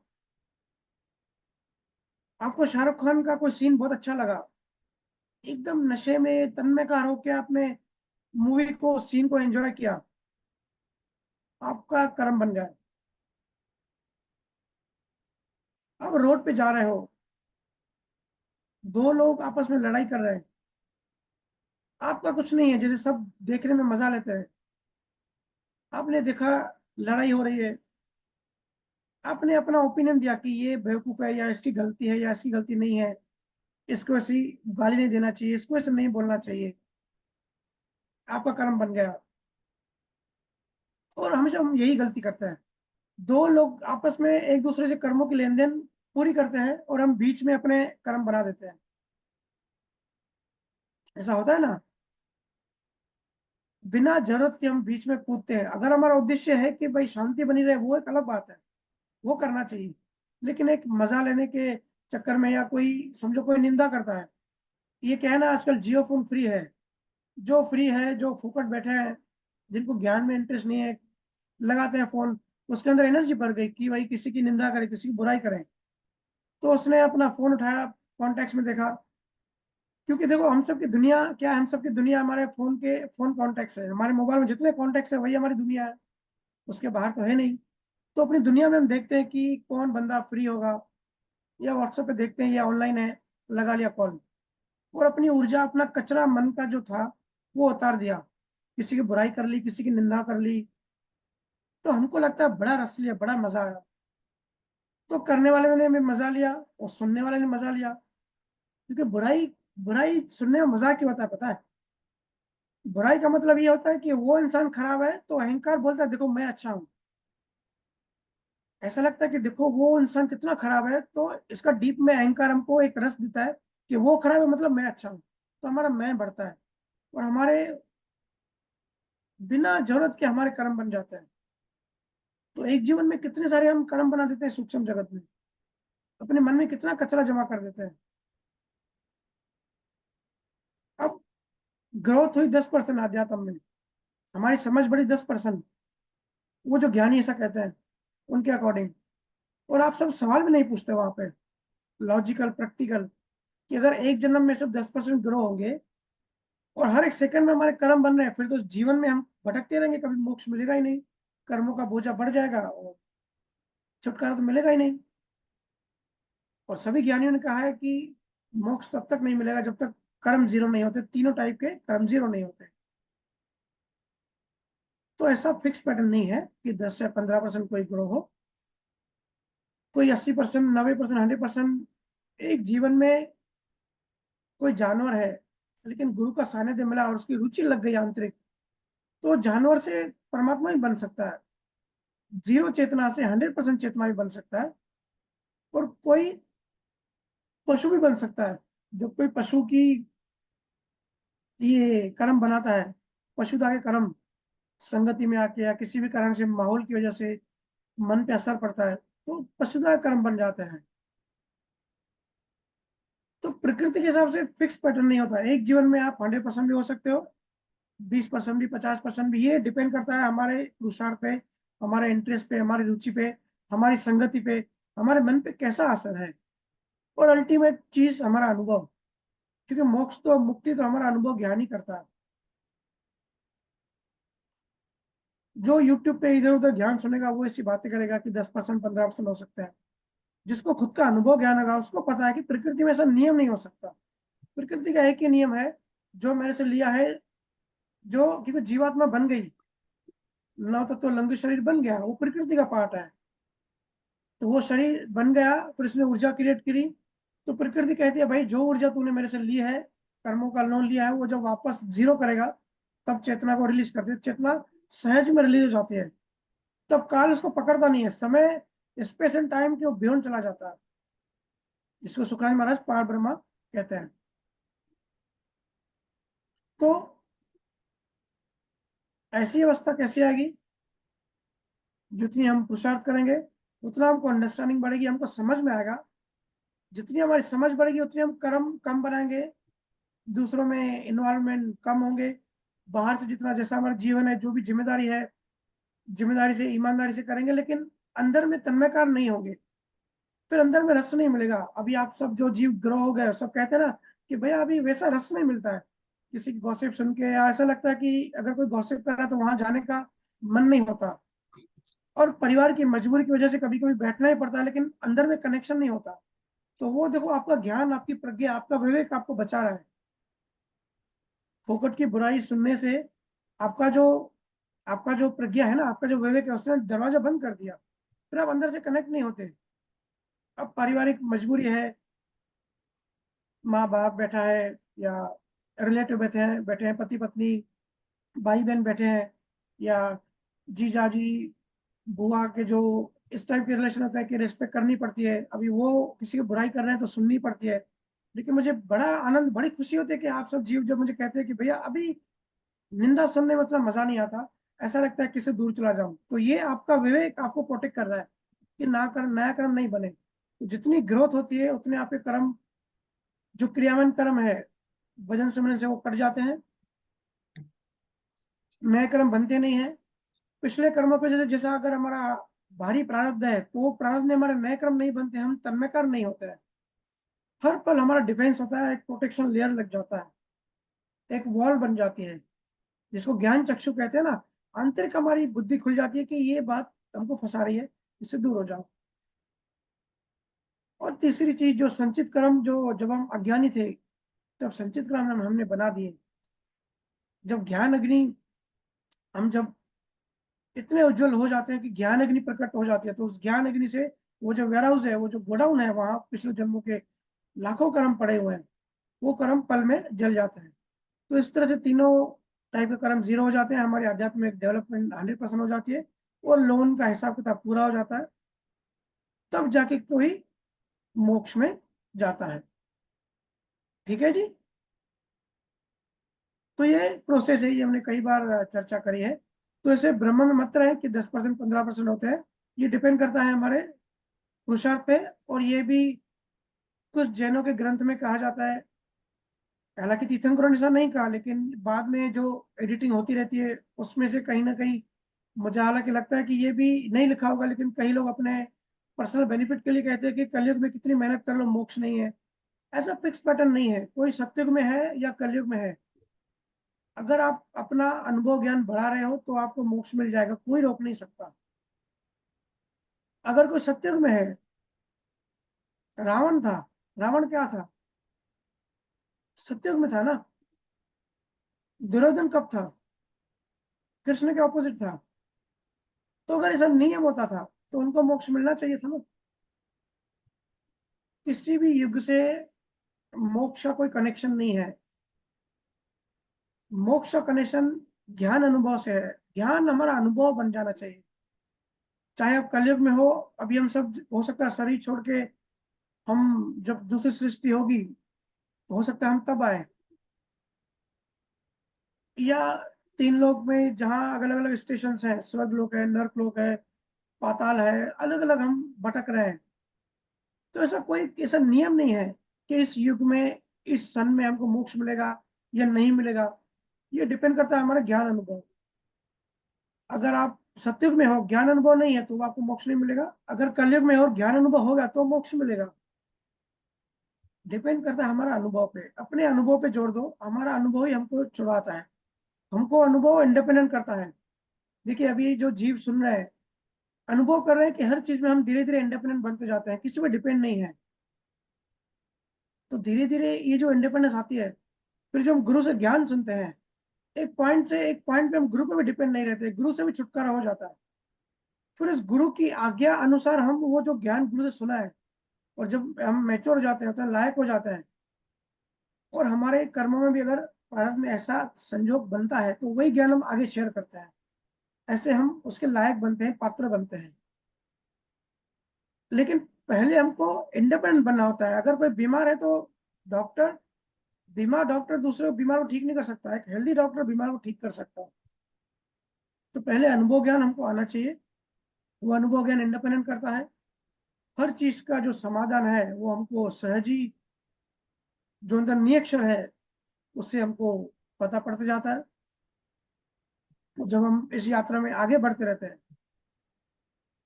तब हम एक दिन पाते हैं कि पूर्ण मुक्त हो गए। और जब पूर्ण मुक्त, हम जीवन मुक्त अनुभव करते हैं, उसके बाद ही मोक्ष है। अगर हम आज दुखी हैं, आज राग द्वेष में है, आज संसारी है, संसार में पूरा ध्यान है, मोह में फंसे हुए हैं, बच्चों में, बीवियों में, घरों में, पैसों में मोह है। हर किसी का देखो कहीं ना कहीं मोह होता है, किसी न किसी चीज में फंसा होता है, क्योंकि काल का नियम है, प्रकृति का नियम है, कहीं ना कहीं हमको डिजाइन ऐसे बनाती है, फंसाने का काम करती है। अगर किसी जीवात्मा का कोई ज्ञानी जीवात्मा है और अगर ऐसा दिखाता है, ऐसी उसकी कर्मों बहुत कम कर्म है और उसके आखिरी या सेकंड जीवन है, तो उसके कर्मों में ऐसा कर्म है कि उसका मोह पड़ेगा अपनी वाइफ में या बच्चों में, और बहुत सारे छोटे छोटे कर्म है, तो प्रकृति उसके छोटे छोटे कर्मों को एकजुट करेगी और एक भारी कर्म उसको दे देगी, कहीं ना कहीं एक जगह उसको फंसाएगी। इसलिए देखो बड़े बड़े जो ज्ञानी ज्ञानी होते हैं वो भी मोह में फंस जाते हैं, क्योंकि प्रकृति का नियम है। इंटेलिजेंस सिस्टम जो है प्रकृति का इस तरह काम करता है कि मिनिमम कहीं ना कहीं मोह में कोई ना कोई फंस जाए। लेकिन ज्ञानी को ये बात पता होती है कि प्रकृति का नियम है प्रकृति का, लेकिन प्रकृति के नियम से ऊपर क्या होती है? चेतना। देखो प्रकृति का नियम मतलब जड़, जड़ को जड़ से नहीं काट सकते। ये जो हम अंडरस्टैंडिंग, जो इन्फॉर्मेशन यूट्यूब पे ज्ञान सुनते हैं ना, या जो आप सुनना आते हो, ये ज्ञान भी जड़ है, क्योंकि ये इन्फॉर्मेटिव है, ये हमारे ब्रेन में मेमोरी सेल में सेव हो रहा है, ये चेतना में नहीं जाता। तो जड़ को जड़ मुक्त नहीं करता है, चेतना जड़ से मुक्त होती है। तो ये जब चेतना, हमारी जो ज्ञान अंकित हो जाता है चेतना में, उस ज्ञान से हमको पता पड़ता है कि ये प्रकृति के नियम है, हम उसके ऊपर चले जाते हैं। फिर जब नियमों का पता पड़ जाता है, उस सब नियम में फंसते ही नहीं है।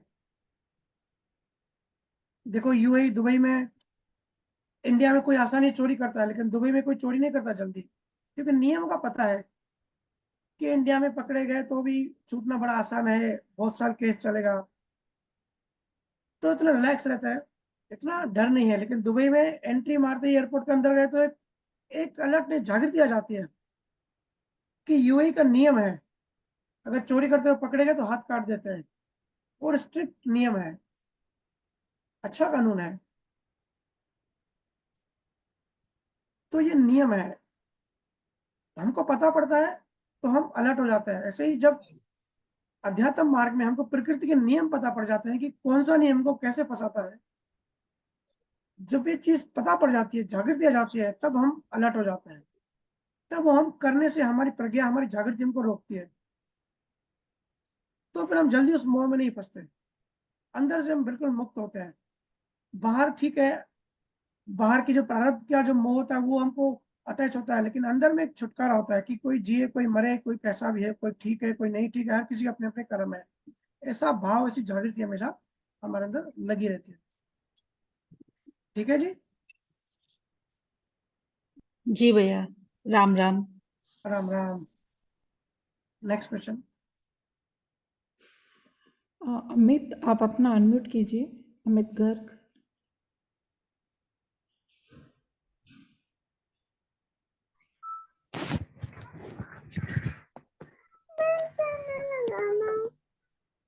हेलो। राम राम। राम राम भैया जी, राम राम। कैसे भैया आप? मस्त एकदम। आप कैसे हैं अमित भाई? बहुत बढ़िया भैया। भैया मेरा एक क्वेश्चन। जी भैया। बताइए। भैया एक क्वेश्चन मेरा ये है कि जैसे मोक्ष प्राप्ति के लिए, जैसे आप कभी हर अलग अलग योनि में जाते हैं, ठीक है भैया? हम्म। हेलो। जैसे जैसे कर्म होंगे, जैसे किसी का मुंह है, लास्ट टाइम में किसी का किसी चीज में मुंह रहेगा तो उसको उस योनि में जाना होगा। तो भैया जो जो मैरिड है, जो मैरिड है उनको तो बहुत डिफिकल्ट हो जाएगा, क्योंकि उनका मुंह तो कहीं ना कहीं 1-2% मुंह रह ही जाता है। भैया आपकी और आवाज जो थोड़ी धीमी आ रही, थोड़ी जोर से बोलेंगे, या अगर दूसरा कोई समझ सके तो बता सकते हैं। एक सेकंड भैया।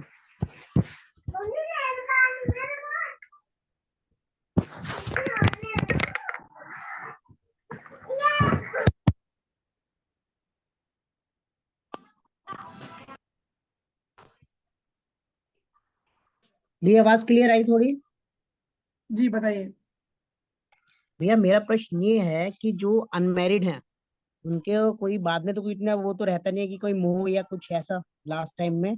और जो मैरिड है उनके लिए कुछ ना कुछ रहता जरूर है, चाहे 1 या 2% रहे, तो उनके लिए डिफिकल्ट काफी हो जाएगा। तो इसका थोड़ा क्लियर कीजिए भैया आप। हाँ, मेरा संडे जो हाफ डे होता है ना सुबह का, वो काउंसलिंग के लिए होता है। तो मोस्टली जो काउंसलिंग के लिए आते हैं ना, कपल ही आते हैं, पति पत्नी आते हैं। पति पत्नियों की दास्तान सुन के बड़ी हंसी भी आती है, बड़ा रहम भी आता है कि कैसे जीवन है, कैसे ये इंस्टीट्यूशन है, पता नहीं किसने बनाया, कब बनाया, कैसे इंस्टीट्यूशन बन गया, और कैसे खींचतानी, कैसे टांग खिंचाई चलती रहती है। हालांकि पति पत्नी या जो भी फैमिली मेंबर्स है, एक दूसरे को अध्यात्म में आगे बढ़ने के लिए हेल्प करनी चाहिए, पर मोस्टली ऐसा होता नहीं है। तो भैया आपने जो बात कही कि अनमैरिड जल्दी आगे बढ़ सकते हैं और मैरिड लोगों के लिए थोड़ी तकलीफ होती है, तो ऐसा सही नहीं है। अगेन ऐसा कोई नियम नहीं है। राजा जनक थे, वो ना सिर्फ मैरिड थे, महाराजा थे, पूरे शान शौकत से रहते थे, बड़ा महल था, राज चलाते थे, बड़े ज्ञानी थे। ऐसे रहते थे कमल के फूल की तरह, कीचड़ में रह के कीचड़ से ऊपर। एक योगी आया उनके पास, साधु आया, एक करमंडल लेकर आया। उन्होंने कहा कि भाई आप तो बड़े ज्ञानी कहलाते हो, लेकिन ज्ञान तो कहीं दिख नहीं रहा है, ऐसे लग्जरीज लाइफ महलों में रहते हो। हम तो है साधु, हम तो घूमते फिरते हैं, हम तो मोह माया में नहीं, हमने शादी भी नहीं करी, कोई संपत्ति भी नहीं है, घूम फिर के एक लौटाई है और एक ड्रेस, जो एक जोड़ी कपड़े की। हम तो मोह माया में नहीं फंसते, आप तो महलों के मोह में फंसे हुए हो, तो आप ज्ञानी कैसे हुए? तो जनक ने कहा इसका जवाब मैं तुझे कल सुबह दूंगा। दूसरे दिन सुबह सुबह उस महल को आग लग गई। तो राजा जनक के सैनिकों ने बताया कि महल में आग लग गई है। तो फिर भी अब मस्त होकर बैठे रहे, बोले ठीक है, ट्राई करो बुझाने की, बुझे तो ठीक, नहीं बुझे तो भी ठीक। लेकिन जब योगी को पता पड़ा, साधु को पता पड़ा, वो भागा अंदर कि मेरा वो जो करमंडल है वो मेरा उधर जल नहीं जाए या मेरी ड्रेस नहीं जल जाए। तो बड़ा तड़पा, बड़ी स्ट्रगल, बड़ी मुश्किल से वो बचा के लेकर आया। तो जनक ने कहा देख भाई, ये तेरे सवाल का जवाब है। उन्होंने कहा कि मेरा मोह फंसा हुआ है इन सब चीजों में और तू निर्मोही है, तो तेरा जो है वो इंफॉर्मेशन इंफॉर्मेटिव ज्ञान है, अनुभव ज्ञान, ज्ञान अनुभव में कन्वर्ट नहीं हुआ। जितना भी मोह था, जो भी बच्चों में होता, घर में होता, वो मोह की जो एनर्जी है वो एक जगह फोकस हो गया करमंडल में। बोला और कोई संपत्ति नहीं है, लेकिन वो जो हर जगह डिवाइड होता है, तो वो जो पूरी ऊर्जा थी वो एक जगह आके समा गई, उसमें मोह पड़ गया। जो जैनों के जो पहले तीर्थंकर हैं ऋषभ देव जी, कहते हैं उनकी 1500 बीवियां थी, फिर भी वो पहले तीर्थंकर हुए। आपने कहा मैरिड लोगों को मोक्ष नहीं मिलता, आज एक बीवी नहीं संभाल सकता कोई, उनकी 1500 थी, सोचिए, फिर भी मोक्ष में गए, फिर भी ज्ञानी थे, फिर भी तीर्थंकर थे। तो ऐसा नियम नहीं है कि मैरिड लोगों को डिफिकल्टी होती है या अनमेरिड थोड़ा जल्दी हो जाते हैं।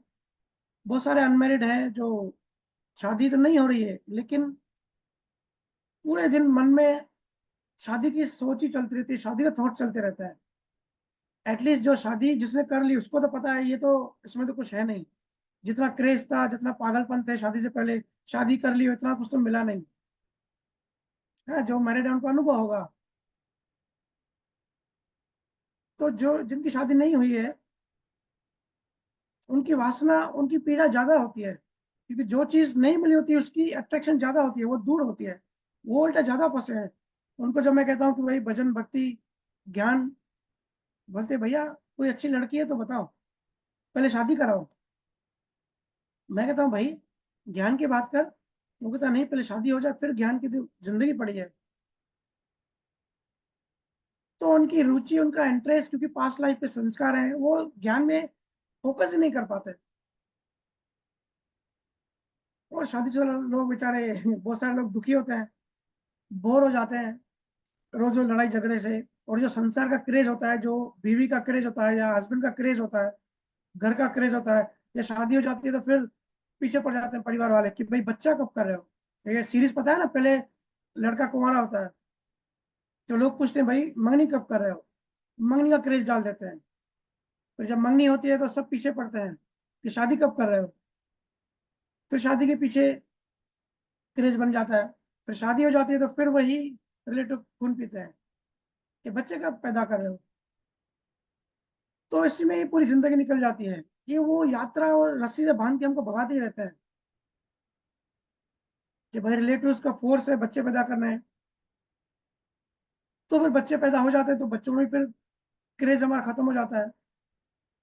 तो काफी साल निकल जाते हैं, लगभग आधी जिंदगी निकल जाती है, 40 साल तक आते आते पता पड़ जाता है कि यार जो भी चीजों में क्रेज था, जो भी चीज करना चाह रहे थे, जो बचपन से सुनते हुए आ रहे थे कि ये चीज इंपॉर्टेंट है, उस चीज में को दम निकला ही नहीं। लेकिन ये समझ आते आते आधी जिंदगी आपकी निकल गई। जो 20 साल की उम्र में जो शरीर होता है, जो ऑब्जर्वेशन की पावर होती है, जो हमारे ब्रेन सेल्स होते हैं, ब्रेन नेटवर्क होता है, जो हमारी एक्टिविटी होती है, वो 40 साल में नहीं होता, 40 साल में कम हो जाता है। शरीर थोड़ा थक जाता है। या हम ऑफलाइन सत्संग में कभी जाते हैं तो वहां पे 40 45 50 लाख के लोग आने में थोड़ा उनको तकलीफ होती है क्योंकि अभी बुढ़ापा शुरू हो गया। ये भजन सिमरन में शरीर साथ नहीं देता। वही अगर 20 साल का अगर लड़का कोई भजन सिमरन में बैठता है तो गहराई में जाएगा। लेकिन ये जो हमारी सामाजिक जो प्रथाएं हैं, जो हमारा चलन है, जो ट्रेंड है, जो हमारी माइंड की प्रोग्रामिंग है, इसके पीछे हम भागते रहते हैं। शादी जब जिसकी जब होनी है तब होगी, तलाक जिसका जब होना है तब होगा, लेकिन हमारा जो पूरे दिन चिंता मनन चलता रहता है ना।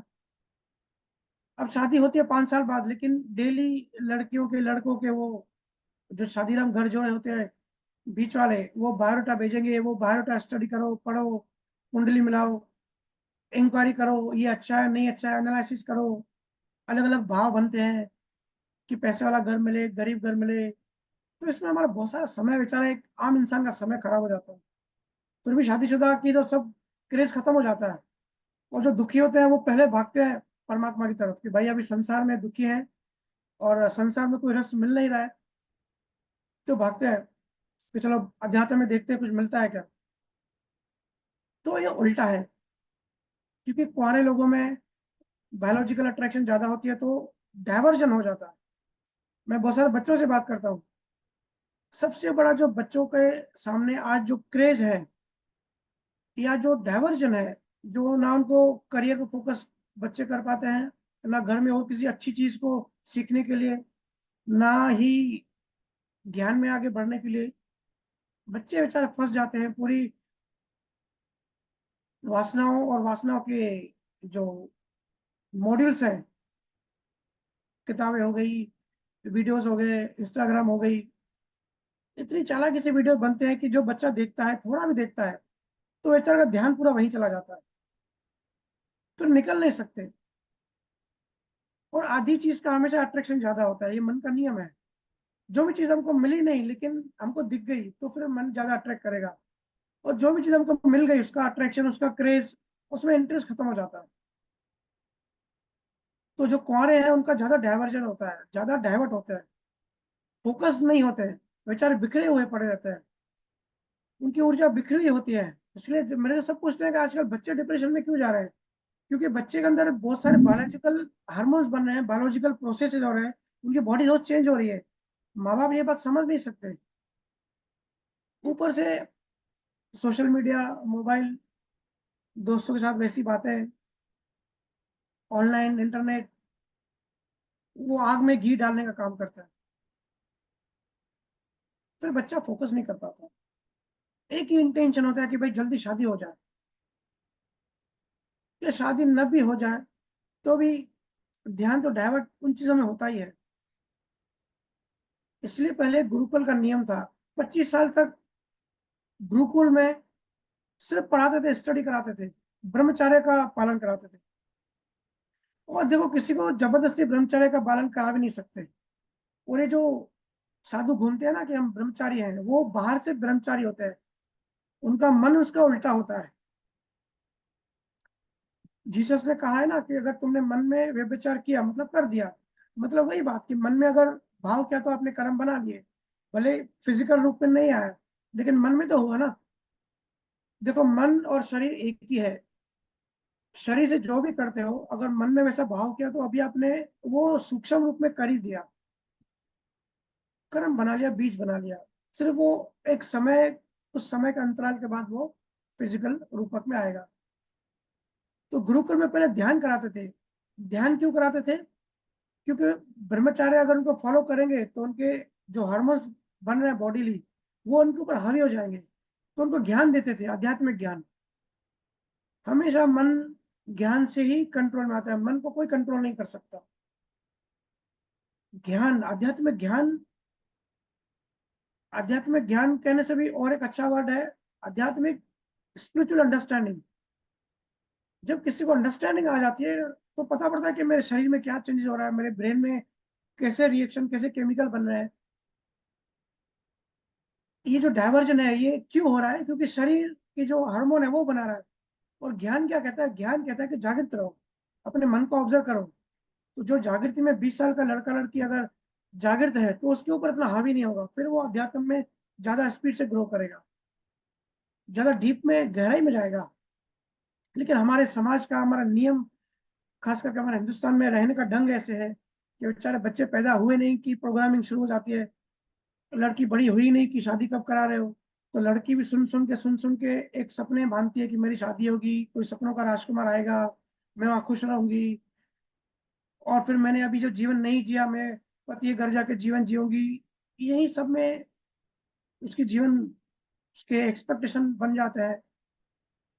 फिर जब शादी होती है, क्योंकि पति मिलता है कर्मों से, उसके एक्सपेक्टेशन से नहीं, तो जो उसने एक्सपेक्ट किया था वो वैसा नहीं होता, तो फिर भूचाल मच जाता है अंदर में। फिर दुख, पीड़ा, ऑप्शन आने लगते हैं, उल्टे सीधे भाव बनने लगते हैं, क्योंकि एक्सेप्टेंस नहीं आएगी ना, क्योंकि एक्सपेक्टेशन ज्यादा होगा तो एक्सेप्ट नहीं करोगे।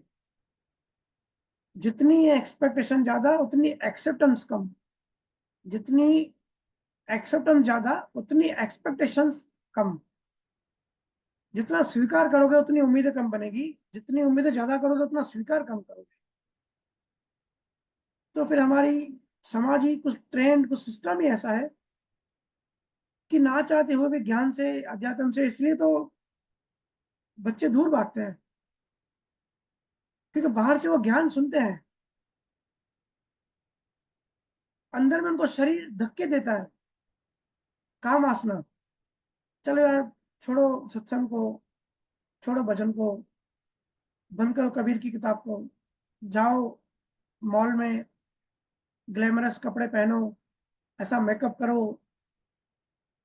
ये जो भाव बनते हैं ना, ये जो अट्रैक्शन आती है ना, एक तो प्रकृति की डिजाइन ऐसे होती है, ऊपर से जो ये एक्सपेक्टेशंस होती है, हमारा जो ध्यान डाइवर्ट हो जाता है इस प्रोग्रामिंग की वजह से। और हम भजन नहीं करेंगे तो हमारी प्रोग्रामिंग डिलीट भी नहीं होगी। पिछले जन्मों के अगर संस्कार ऐसे ही है, हमारी मौत हुई तब हमारी चेतना की लेवल ऐसे ही थी, बहुत सारी प्रोग्रामिंग थी। और अगर किसी जीव की काम वासना, उनके मनोदशा, उसका मन काम वासना में है और उसकी मृत्यु हो गई तो अंतमति सो गति। और अगर उसका वो इंसानी जन्म ले लिया तो उसकी वृत्तियां फिर काम वासना की होंगी, क्योंकि संस्कार है, संस्कार है, बीज है। हमको अंदर का बीज चलाते हैं, हमारा बिहेवियर पैटर्न ऐसा बन जाएगा। तो अध्यात्म में हमारा इंटरेस्ट नहीं आएगा, हमारी, हमको अंदर से सब जो सिस्टम है हमारा, जो केमिकल्स है, बाहर से हमारा शरीर है, वहां केमिकल बन रहे हैं हमारे ब्रेन में, वो धक्का देंगे, और अंदर में हमारी जीवात्मा में जो मेमोरीज पड़ी हैं वो धक्का देंगे। तो फिर बच्चे बेचारे बहते जाते हैं, बहते जाते हैं। फिर बच्चे कहते हैं भैया हमारा ध्यान नहीं लग रहा है, और फिर माँ बाप डंडा मारते हैं। माँ बाप ने तो सुधार घर घर में खोला होता है कि ऐसा कर, ऐसा मत कर। वो बाहर से बच्चों को मारते हैं कि हमारा नाम खराब करो, गलत काम करो, ये नहीं करो, पढ़ाई पे फोकस करो। लेकिन असली बात किसी को पता नहीं है, माँ बाप को। अब मैंने कहीं लोकली पेरेंटिंग सेशन किया था, वहां सारे पेरेंट ने कहा कि बिल्कुल सही बात है, ये आंतरिक, हमको साइंस पता ही नहीं है कि बच्चों के अंदर बाहर से मारने से बेटर बच्चों के अंदर जो संस्कार है इन वृत्तियों, इन प्रवृत्तियों के, जो प्रवृत्तियां इनको डाइवर्ट करिए उसको मारो। ये जो डंडा बच्चे को शरीर को मारे ना, बच्चे के शरीर को मत मारो, बच्चे के मन पे मारो। और वो डंडा है भजन सिमरन। राम नाम क्या करेगा, अंदर जो प्रोग्रामिंग है, जो संस्कार है, जो बीज है, उसको डिलीट करेगा। तो उसकी वृत्तियां, कम से कम उसकी वृत्तियां वैसे नहीं आएंगी, और आंतरिक तौर पे उसकी रुचि बढ़ेगी आध्यात्म में, और उसकी एक बार अंडरस्टैंडिंग बढ़ी, समझ बढ़ी, तो वो समझ, जब वो प्रवृत्तियां उसके अंदर, उसके ऊपर हावी हावी होंगी, तो वो ज्ञान से जागृत रह के हावी नहीं होने देगा। तो बच्चा बेचारा पहले ही उस एज से गुजरता है जहाँ बहुत सारे चेंजेस होते रहते हैं। फिर घर का वातावरण का प्रेशर, फिर 17-18 साल के बच्चे हो जाते हैं स्वाभिमानी, वो कहते हैं कि हमको फाइनेंशियली पापा पे डिपेंड नहीं रहना है, हमको इंडिपेंडेंट बनना है। और आजकल बड़ा चक्कर है कि भाई जिसको बस गर्लफ्रेंड नहीं है वो तो लूजर है। हाँ, आजकल के बच्चे मुझे बताते हैं वो लूजर की कैटेगरी में आता है। और जिसको बॉयफ्रेंड नहीं है वो लड़की क्या कहते हैं, बहुत लो फील करती है। तो ऐसा है नहीं भाई, ये ट्रेंड है ऐसा। इस सोशल मीडिया ने, इस फिल्मों ने, ऐसे कल्चर ने, ऐसे किताबों ने बना दिया है। आप तभी आप अपने आप को लो फील करो जब आपको आध्यात्मिक ज्ञान नहीं है। अगर आपके पास आध्यात्मिक ज्ञान है, आपको अंडरस्टैंडिंग है, समझ है, आप गुरु के सानिध्य में हो, तो आप 7वें आसमान पर हो, सबसे ऊंचे हो। चाहे गर्लफ्रेंड है नहीं है, चाहे बॉयफ्रेंड है या नहीं है, वो तो कर्मों की बात है। आप अपने ज्ञान पे, अपने जो अंडरस्टैंडिंग है, वो समझ यूज करो। उससे क्या होता है कि फिर ये जो क्रेज होता है शादी का, कि जल्दी शादी हो, जल्दी शादी हो, वो क्रेज खत्म हो जाता है, या कम हो जाता है, या जब होनी होगी तब होगी, लेकिन इंटरेस्ट हमारा अध्यात्म में बना रहता है। और हर चीज का सॉल्यूशन अध्यात्म में, याद रखना। फेल्यूर, हम लाइफ में फेल्यूर है या सक्सेस है, करियर वाइज फेल्यूर है, सक्सेस है, फाइनेंशियली हम फेल्यूर है या सक्सेस है, या हमारी मैरिड लाइफ अच्छी है, बुरी है, कोई सॉल्यूशन नहीं है। एक ही रामबाण इलाज है, अध्यात्म। अध्यात्म, कभी सोचो रामबाण दवा क्यों कहते थे, जब वैद्य के पास ऐसी दवा होती थी, ऐसी जड़ी बूटी जो सारी बीमारियों की एक ही दवा।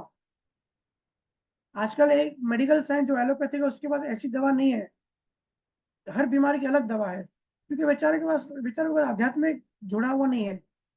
केमिकल बीमारियों की केमिकल दवा है, लेकिन जो वैद्य होते थे वो संत भी होते थे, वो ज्ञानी भी होते थे, वो उस जड़ी बूटी में वाइब्रेशन भी डालते थे।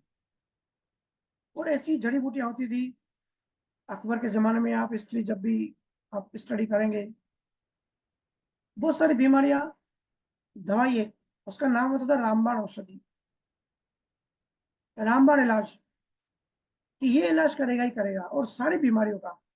ऐसे ही आप कितनी भी तकलीफों में हो, अध्यात्म नहीं है तो बीमार हो, और बीमार रहोगे।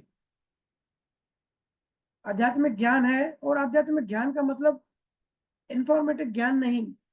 मैं बार बार कहता हूं, इसलिए मेरा आप ऑब्जर्व किया होगा, हर सत्संग मेरा जो ध्यान, जो फोकस होता है, वो भजन स्मरण करने पे ज्यादा होता है, ध्वनि सुनने पे ज्यादा होता है। क्योंकि जब तक पिछली सफाई नहीं होगी, अब नया ज्ञान कैसे अंदर जाएगा।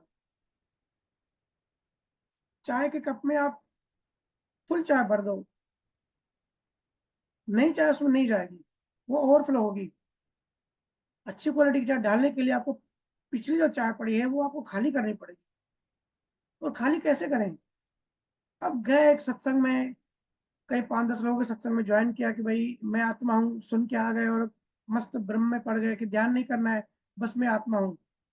इससे आपका भ्रम भी बढ़ गया, आपका अहंकार भी बढ़ गया, आपके रागद्वेष भी बढ़ गए, क्योंकि प्रेम खत्म हो गया।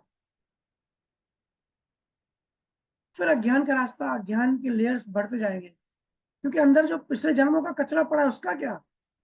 चलो अभी आपको ज्ञान मिल गया कि मैं आत्मा हूं, या ब्रह्म ज्ञान, मैं ब्रह्म हूं। आपने उपनिषद पढ़ लिए, वेद पढ़ लिए, कृष्ण ने गीता पढ़ ली, साक्षी भाव में रहो। उपनिषद हमने रट लिए, अहम ब्रह्मास्मि, मैं ही ब्रह्म हूं।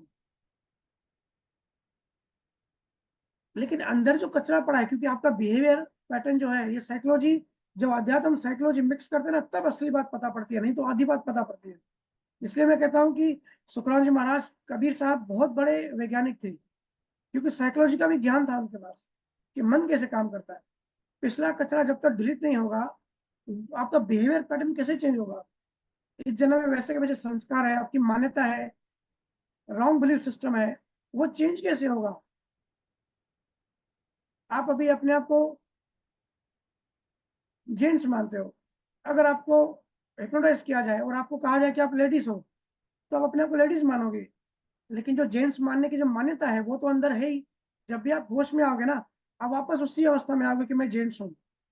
यही हिप्नोटाइज हमारा जन्मों जन्म चलता है।